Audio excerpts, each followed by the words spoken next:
Quand un chat rencontre des zombies accompagnés de cathares, de joueurs de foot, de petits êtres bleus ou encore de petits garçons turbulents, vous obtenez un festival de bande dessinée qui vaut le déplacement.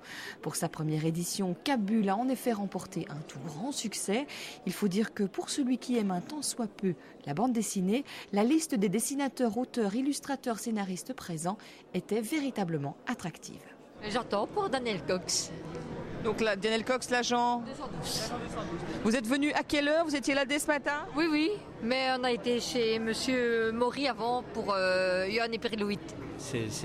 Quand on est habitué, on sait qu'on doit attendre pour être récompensé, avoir une signature d'un auteur qu'on apprécie. Et donc ici, c'est vrai que le dessinateur de Michel Vaillant, c'est pas tous les jours qu'on le voit. C'est des BD de Toto. Alors, ça, les dédicaces, je ne sais pas encore. Bon, on demandera. Tu viens d'où? De Neuchâtel. Du centre, de Flandre, de France ou encore de Neuchâtel, les passionnés sont venus de partout. Du côté des auteurs invités, cette affluence est évidemment accueillie avec beaucoup de satisfaction. Je dois dire, ici c'est une première. Oui, je suis heureux parce que d'abord je me suis amené en me demandant, puisque c'est nouveau, comment ça va être. On est toujours un peu méfiant. Bon, rien que cet avant-midi, ça a cartonné drôlement. C'est fatigant, mais c'est amusant. Raoul Cauvin, parrain de cette première édition, est en effet l'un des invités les plus convoités. Ces dédicaces se succèdent, toujours avec le sourire et le plaisir de rencontrer ses lecteurs. Les crayons chauffent, et cela même si, à la base, Raoul Cauvin est le scénariste. C'est ça le malheur, c'est que quand je suis seul, ils me demandent tous les albums que j'ai faits. Donc je dois me taper Les Femmes en Blanc, Les Tuniques Bleues, je dois me taper Cédric comme l'Agent 212, Pierre Tombal, et voilà.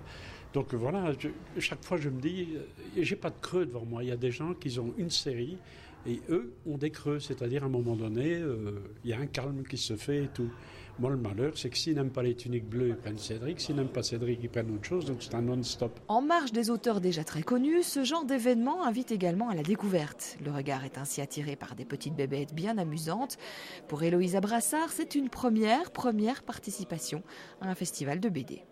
Oui, elle est contente de participer. C'est la première fois qu'elle vient. Elle ne connaît pas, mais c'est avec plaisir qu'elle est ici avec tout le monde, les collègues. Elle va essayer de dessiner, de préparer pour tous, pour donner des dessins, et c'est avec plaisir qu'elle le fait. Primée plusieurs fois à Angoulême pour son coup de crayon, la jeune illustratrice s'exprime notamment à travers ses dessins.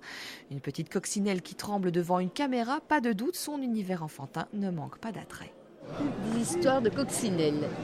Des histoires d'abeilles, des histoires de la vie des insectes, des papillons.